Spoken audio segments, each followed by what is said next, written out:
The problem I have with Richborough is it top and tails, as I like to say, it top and tails Roman Britain from 43 or even a bit before, all the way to that famous 410 date and a bit beyond, and everything in between.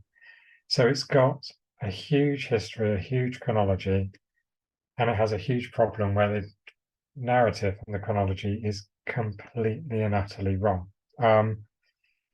So I wanted to focus tonight on one of the elements of Richborough that is one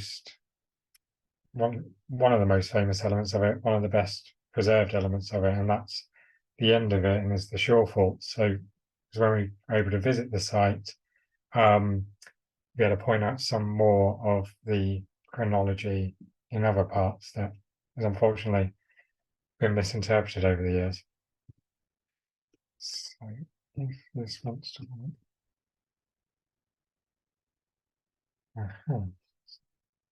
right. So the first big question that is always asked is what is the Saxon Shore? However we want to interpret those words, translation from the Notitia Dignitatum. When did the Saxon Shore start? When were the shore forts built?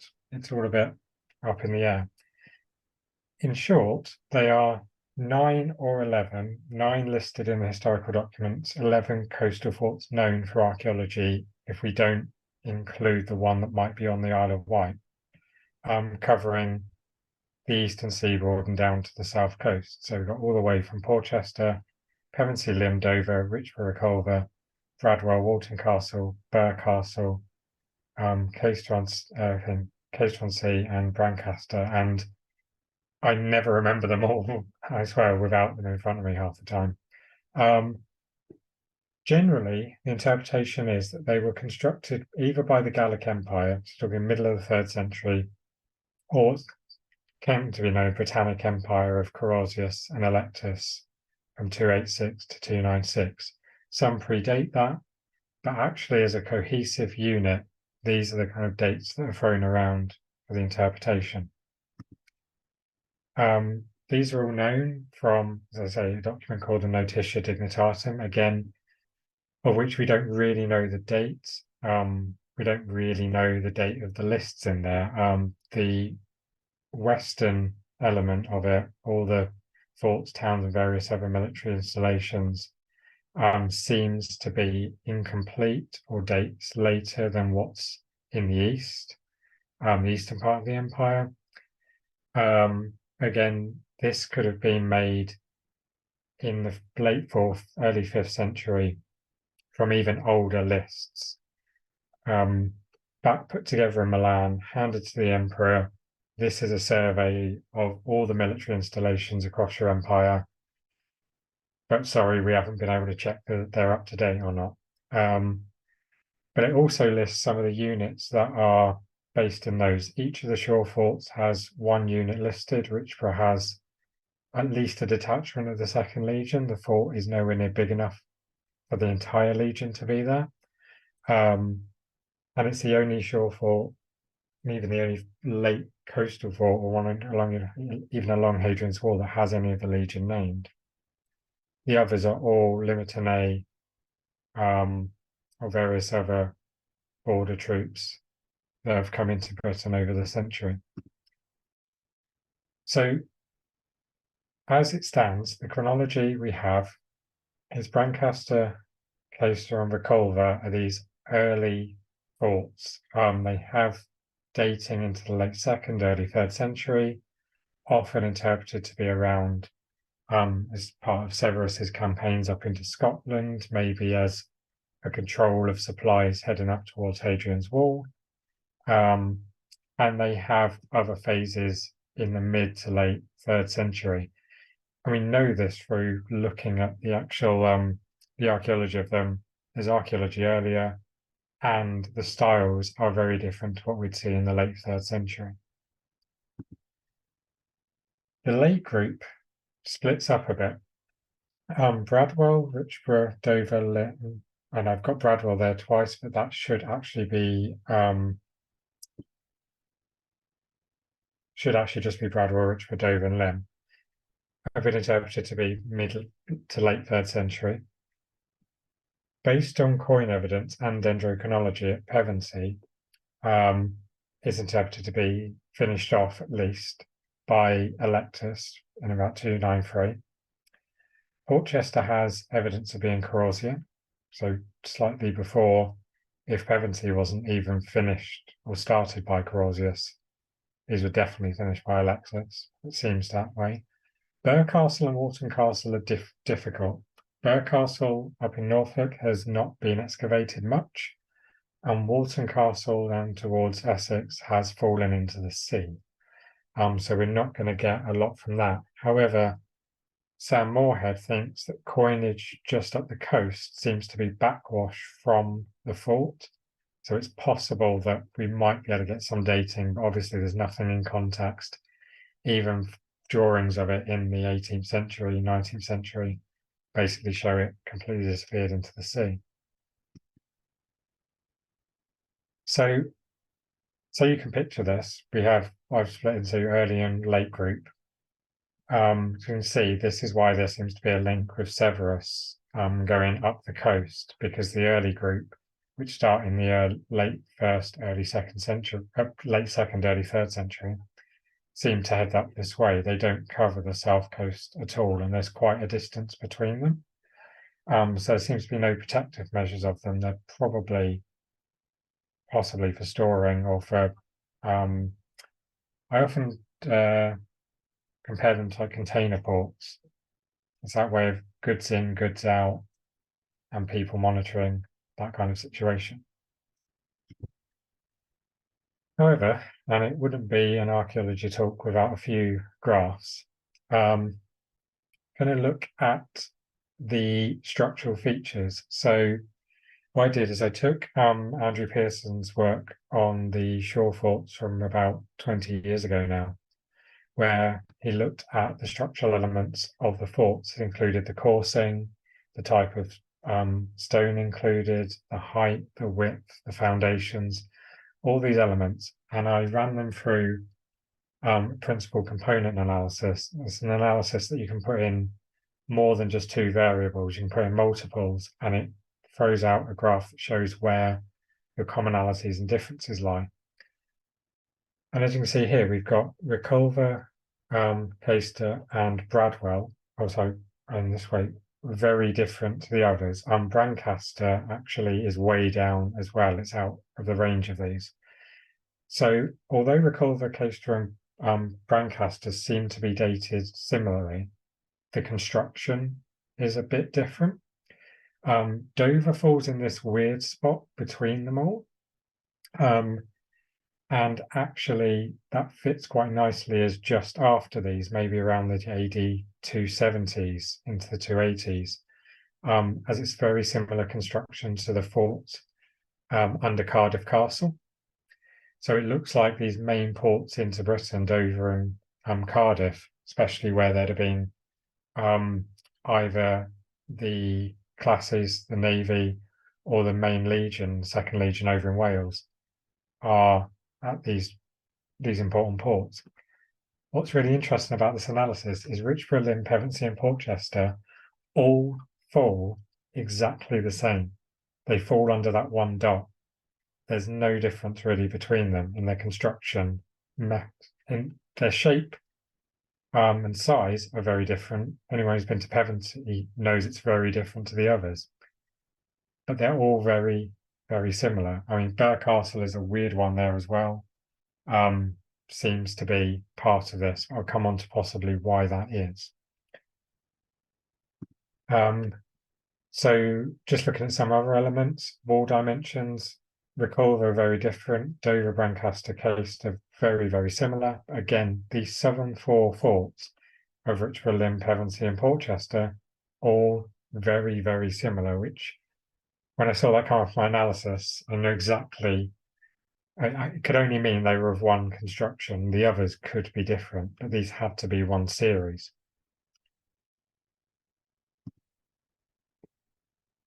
So the big question is, do we have forts built by the Gallic Empire or Carausius and Electus. Gallic Empire starting around 260 of Posthumus, or even a little bit before, depending on chronologies. Middle of that 3rd century crisis, usurpers everywhere trying to take over the empire. Kicked out by the main empire in the 270s, but then Carausius goes and usurps Britain and parts of Gaul soon after. So my answer mainly to this question is it's a bit of both at the moment. Brancaster, Caesar and Reculver seem to be redeveloped by the Gallic Empire. Their late 2nd, early 3rd century dates fit the archaeology, there's no doubt about that. But there's a mid-3rd century redevelopment which seems to be under the Gallic Empire, but they don't seem to build anything fresh. Like the middle child, I'm calling this the awkward middle group, which is the Dover's Port and the Shore Fort. There's other problems with the chronology here. But is it Aurelian plus Posthumus? I mean, does it fall in this 270s retaking of Britannia from the usurpers, and they redeveloped Dover and even Cardiff to reclaim the imports and exports, and those important trade routes for the empire? It could be that, or it could come slightly later. It could be Carausius in the 280s when he's put in charge of the navy in the English Channel. He might redevelop Dover, but it's definitely done in a different style to the earlier ones and to the late group of these four south coast shore forts at Richborough, Lympne, Pevensey and Portchester. The late group of Birr Castle and Walton Castle, it's really hard to say about this because Birr Castle really only has Constantinian evidence towards the middle of the 4th century, and Walton Castle we just don't know that the style is that bit different. We just need more excavation really at Birr Castle, but it's hard to be able to get permission to do these kind of things. So really, the question is, what's the purpose of all of these? To me, it's what I'm calling a tale of two invasions. There's a fair bit of history involved here, but we have in 289 to 90, after Carausius usurps Britannia in 286, there's a failed invasion of Britannia by Maximian. It comes from the Rhine. The panegyrics at the time, the speeches presented to the emperor, these talk about this invasion being pushed back. Eventually, after all of this, Britannia is retaken. In this regard, the early forts are in play, Bradwell, Coaster, Reculver. If there is a Gallic Empire redevelopment, they're probably expecting some invasion mid-3rd century, back in the 260s, 270s, but it doesn't seem to come this way. But they don't, again, build anything new. Carausius is a naval man. He is in charge of the classes in the English Channel and across the coast of Britannia. He knows those waters well. So I could see him expecting some kind of invasion coming from the Rhine. He knows it's a route into Britain. In my eyes, it's a different talk, but it's probably where the original AD 423 invasion was staged. But he probably occupies Brancaster, Coaster and Reculver to fend off this invasion, which is why the Walton Castle and Bradwell are a bit tricky here, because they'd be perfect to use as well. If you believe the stories, Electus murders Carausius in 293. Who knows what really happened, but it's a good story and shows the infighting between these usurpers. But in my eyes, this failed invasion by Maximian puts Carausius on high alert. He knows the East has failed them. He knows the next invasion is coming from the south. So he starts on Richborough, Lympne, Pevensey and Portchester, starts this coastal defence. Really, the invasion doesn't come yet. he's murdered or he is ousted, killed by whoever before he can complete them. And Electus takes over and is in command and is the one to finish these off. So in 296, there's another invasion. Like Carozzius probably predicted, it comes from the south, and it lands in two places, near Richborough and near Southampton and Bittern, so just past Portchester. So this invasion by Constantius Chlorus completely outflanks all of these forts. They know they're not going to be able to use these landing points. They pretty much outflank them. And this is where this plan comes into play. The thing is Electus seems to be, as it's put, the architect of his own downfall. And this quote here I read is by Pearson, who did work on the Shore Fort construction, his paper from 1999. And the issue of completion is particularly sensitive in the context of a rapid building program, since much of the discussion in his paper would become irrelevant if the forts remained unfinished at the termination of Electus's reign. So throughout his paper, he goes through a whole series of ifs, buts, and maybes about the construction of these forts, the history behind them, the purpose of them, and ends it with this fantastic line saying the word, all of what he said becomes irrelevant. And I latched onto this and had a look, see what if you follow this up, because we all like completion. Archaeologists read any archaeological report, everyone likes complete stuff. They like endings, demolition, rebuilding, use, etc. But we know things are a lot more complicated than that. Look at any building that's going up, you can be looking at a building site for over a decade sometimes. And then there are white elephants and things don't get finished sometimes. So I started to reinvestigate Richborough in this light. I have to say, have a look. Good aerial photo. So I started my PhD in 2016, and I, like every other person, went straight to the 5 Richborough volumes. I started looking at the military objects and the tools as I was tasked in the thesis. I also looked at some areas of the chronology that needed some reinvestigation, but by and large, I was following the narrative. And then about 2 or 3 months before I was due to submit, I sent an email to my lecturer and went, this is all wrong. Everything's wrong. Every single time I went back to the notebooks, it just seemed to not fit. So the traditional narrative for this is, as I've been going through, mid to late 3rd century, fortlet is constructed. That's these triple ditches that surround the foundations of the earlier monument, which we'll see when visiting Richborough. This fortlet is built. The late 3rd century fort, the walls that you can see is constructed around it. It's occupied throughout the late 3rd and throughout the 4th century and abandoned soon after, usually linked to the end of Roman occupation in Britain. That's the narrative. That's the one we all tend to get used to. So I started to look at this and kind of redated these a little bit. And this is taken straight from the notebook with one minor change, the fortlet, and I've put in my own text circa 290 to 296. The fortlet date can't be much earlier, really.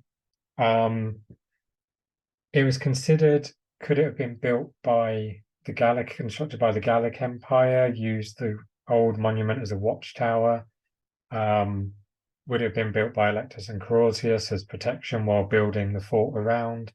What's interesting is 2 of the ditches to the northeast corner respect this earlier building, which has been suggested, and I can agree with, it's probably used as like an official office for Carozzius, for Electus, for any visitors, even possibly as a site manager's kind of hut, to oversee the works. What was interesting is when I went back to the original notebooks, I looked through the coins over and over again, and there were multiple coins of Carozzius found in these triple ditches importantly very low down. So some had been mentioned, but these ones have been missed, and it just didn't seem, as you can see, it says outer T ditch, outer triple ditch, bottom. So if these are in the bottom, that ditch is about 9 feet deep. I mean, we all know things can move in the soils, and especially when they're loose in ditches like this. I just don't see these multiple coins finding their way all the way down. So when we look at this is so this is the new version of the conjectured areas of the walls built up. I'll go on to this in a bit in mine and Tony Wilmot's paper on this, mostly his, but I kind of found the key ingredient for it. He looked at the fallen masonry again, looked at all of this about the walls, and I went back and looked at these areas in the notebooks. So this squared off area in red here. It's a bit blurry, but question mark, and it is a question mark, but found underneath the main north wall in the northeast corner was a coin of Crozius. So that would date the coin post 286. So the wall and the ditches seem to, if this coin holds, seems to date to a period of Crozius, or at least the ditches were filled in and during the reign of Crozius or later, and this coin of 286 or 293 was underneath the wall construction. So that part of the wall had to be built post AD 286. But then it gets even more interesting. So back to the triple ditches, middle triple ditch and outer, coins of Constantine I. And again, an obverse, Soli Invicto Comity, early 3rd century, we're talking the 310s. Right, minted at London, right in the bottom layer of that ditch, in the bottom, and then in the middle triple ditch, a coin, the Camp Gate type, so we're dating that AD 325 to 329, in the filling towards the bottom of this ditch. So we've got coins now in the early 4th century in the bottom layers or towards the bottom of ditches that were meant to be constructed 80 years earlier and filled in at least 20 or 40 years earlier. That doesn't seem to make a lot of sense. So anyone who's a bit of a Star Trek fan, I always have to put in a meme of them, but Tony Wilmot went back and looked at the fallen wall in that northeast corner, and towards the east of it, because at Richborough there's a huge scarp. The wall is down the bottom, sitting near the railway line, and a lot of the coast has been lost to erosion. So it's interesting that we've got different construction methods in the walls as well. So to the southwest of the Chalk building, so where you got that the rounder circle there next to this square rectangular building, south of there was mortar that had been cut up and disturbed a bit, but it seemed to be a mixing floor for stuff used in the wall construction. But this mortar was only used, according to Andrew Pearson, in the west gate and the north wall. It wasn't used in the southwest or remains you could see of the eastern wall. So that proves a bit of a conundrum for this, really. We need to figure out why this mortar and where it was coming from is only used in these areas. What I can say about this mortar is it seems to be lime mortar made from the marble in the earlier monument. So the monument which sits above this Principia,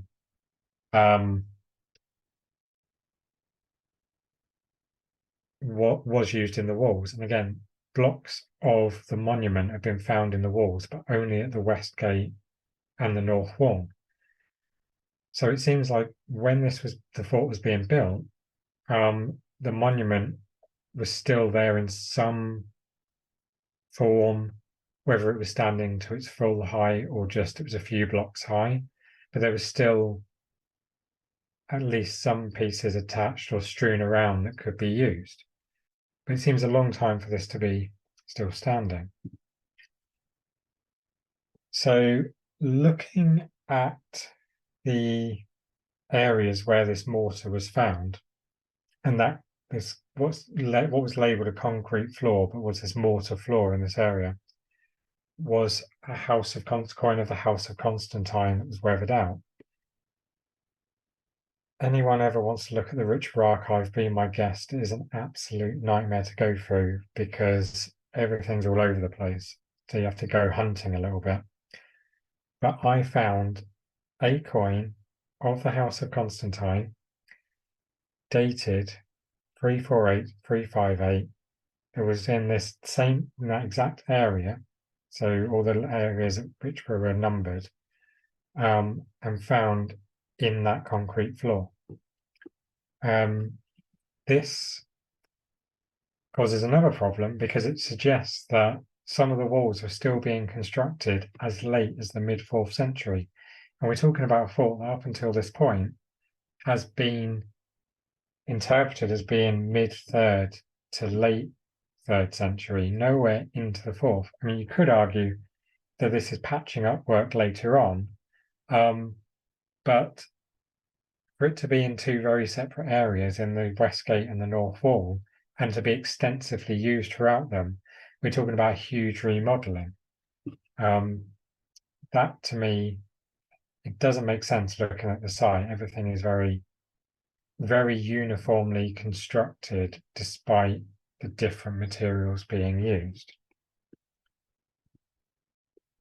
So there were some other areas. If you look to the northwest corner of this plan, outside of those outer ditches around the fort, were found some lime kilns. Again, used for making the quicklime, the lime mortar from the raw material recycled from the monument. There were Corosian coins in them, but again, there were coins of the House of Constantine dating just before the other one. So we're talking the Urbs Roma and Constantinopolis issues, which are closely datable from 330 because of the move of the capital from Rome to Constantinople in 330, and these coins were issued as part of that celebration. So they have to date the use of these lime kilns, or at least the disuse has to be around 330 or after. So we're still talking into the middle of the 4th century. So we've got construction going on at that point. Now, I want to, with this, suggest a bit of a new timeline for the shore forts and bringing the new Richborough evidence into play. So mid-3rd century, some of that evidence still works. 260 to 274, there's a redevelopment of those eastern early group forts. The Gallic Empire needs to use these for logistical reasons, for defense reasons. You know, they've just usurped this part of the empire. They don't want to get kicked out. So there's a reoccupation of those forts after the Gallic Empire is ousted by Carausius. He probably utilizes them and the port at Dover and the one at Cardiff as part of his, patrolling the waters around Britain, but then they become part of his, again, logistical and defensive scheme for his version of Britannia. This is where it gets fun. AD 290 to 296, we then have this construction of the southern forts, this southern group, which I've spelled wrong now, unfortunately. Now, is there then an occupation lull after this or not? My chronology for the 290 to 296 is that Carausius is murdered, ousted by Electus, and Electus attempts to carry on the project. The problem is, as far as we know, Electus seems to have stretched his supplies far too thin. He's got these 4 forts to finish off. Pevensey might be of his own construction. It is very different in shape and size. But he also starts building a huge building in London. It's often been interpreted as a mint, as a palace, there's various other ideas about it, but there is a huge building in London which must have taken resources, both in terms of people power, money, and supplies, food, etc., for the workers, and also the stone to build as well. So if he stretches his resources thin, going back to what Pearson said about all of his interpretations being irrelevant if the forts weren't complete, what if they weren't complete? What if that invasion of Constantius Chlorus that lands at Richborough and Southampton actually comes in the middle of their building program? Electus is caught off guard. He has to defend 2 points at once along the south coast in a group of forts that he hasn't had the time or resources to finish. And wherever the final battle was, some people say near Silchester, Electus is ousted and the empire is reunified. There is a suggestion that the coinage and the object record shows a lull up to the 330s compared to other places in Britain. There is a dearth of coinage. There is a dearth of coinage at this point anyway, but it doesn't follow the average Britain or even an upward trend. It shows that there is much fewer coins heading through Richborough or sticking at Richborough. But this is only to say this is the area of the fort. So then those coins, what we're seeing is then a fort incomplete, triple ditches still open, basically a building site left abandoned. That is until probably the 330s and 340s. There's possibly then a reoccupation and completion of all the forts along the coasts. The empire is coming into crises again. There's various movements coming from the borders, having to protect against barbarians coming from all quarters. So again, resources are stretched thin, and Britain has always been a bit of an Egypt of the West. It's a grain basket, it has the supplies the main empire needs. This is when the forts, in the first instance, probably all come together as a shore fort system. They are used, again, a bit like I say, like Felixstowe container ports. It supplies in, it ships going out, it's shipping everything off to the main empire to help with the defense there. Then we get to the end of the 4th century, and then there's possibly another reorganization, which I'll come on to in a second, with what appeared to be a Christian church. This church I'll just skip back to because we can see it here, the conjectured church in the northwest corner. It's conjectured because there's only 2 sides to it, but there is a baptismal font that seems to date to the very, very late or into the 5th century, based on comparisons elsewhere that date to the 390s. These are comparisons on the continent. It's not a insular way, it's not a British way of installing these features. I have partly run a paper and given a presentation on some of the coinage of this period and shows an even tighter timeline can be built. It does show that there seems to be some reuse of Richborough outside of this earlier reoccupation and completion, which might link to more reorganization of the East and West Empire, and the reorganization of the military on the continent brings Britain over to a completely different narrative. But again, that's for a completely different and longer presentation. So fitting this new timeline in with the written evidence we have for the shore forts is quite tricky. The big question is, why 9 of 11? Why are there only 9 forts of a definite 11 coastal forts in that region listed? It's possible, going back to some of my other stuff on Walton Castle, which fell into the sea, and Bradwell, which seems to have later, could have been added after the list was compiled. I think the original list is compiled before these are added. I think the original list is early 4th century, and it's copied later on without these two new additions. They might not have been occupied. They might be additions to this Constantinian makeover of the shore forts. There seems to be evidence elsewhere that Constantine, Bradwell, even Birr Castle seems to have some Constantinian evidence, but again, it's hard to fit in. At this point, we've got the 2nd Legion in this list in the notitia. The 2nd Legion detachment is moved to Richborough by this date, then they would be listed as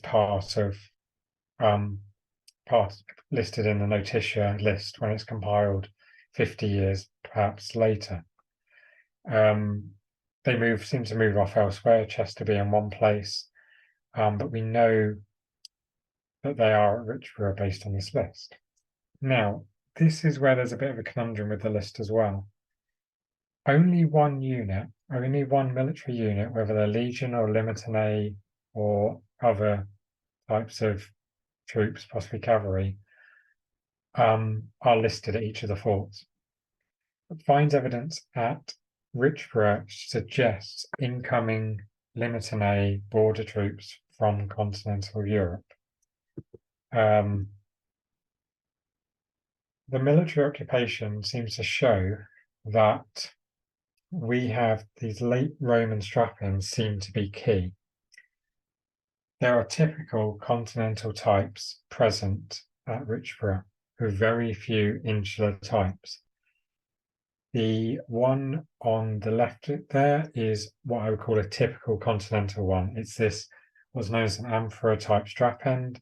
It's often called that mostly because of the shape and what looks like 2 handles where the lugs are of this. But what's really interesting about these is that those shaped lugs match the belt buckles that they come along with, these kidney-shaped belt buckles, so they are made as sets. The one on the right is a PAS find. It's a good example of a late Roman insular type strap end with this nail cleaner end to it, and it's hard to make out on there, but there's a peacock suggesting Christian imagery to these. But these insular types are products of Western Britain. The distribution of them, when I've looked closely at them and recategorized them, show that they tend to fall where I am in Berkshire and to the west. There's very few to the east, and the ones at Richborough seem to have moved from this western area. Maybe people who are copying or redesigning these strap-ins in their own image. What is interesting, though, is that we have both of these at Richborough. We have both the incoming continental ones and we have the insular types.